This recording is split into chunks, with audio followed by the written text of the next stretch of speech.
washrooms were very small, cramped. They were over 60 years old.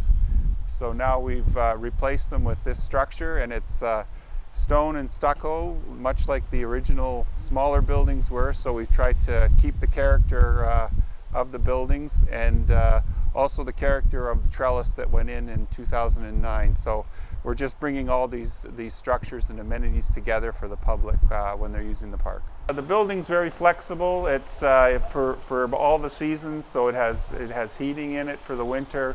It has cooling.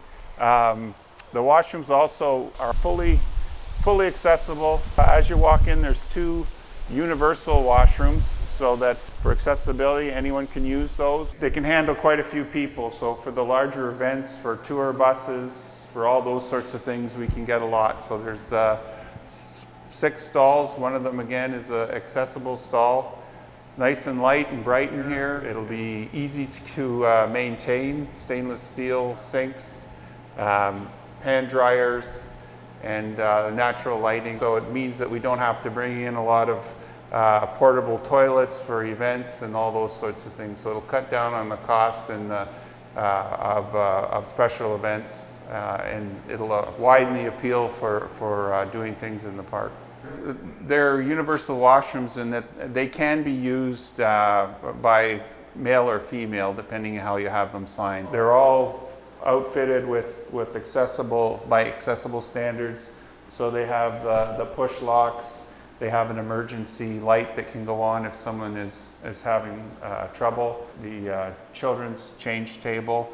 There'll also be an adult change table here, which is about 24 inches wide and about 6 feet long. The washroom's outfitted with an emergency system for anyone who needs help.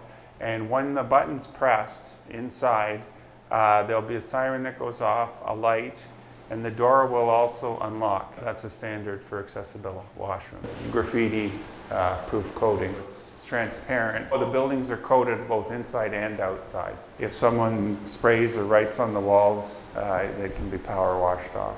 The nice part about the way that the parking is laid out is we can close off sections depending on the demand again. So we have the main section up near the trellis and the buildings, and then we also have cells that go back into the park. So if the park is, say, in spring or fall when it's not too busy, just this parking lot may be needed.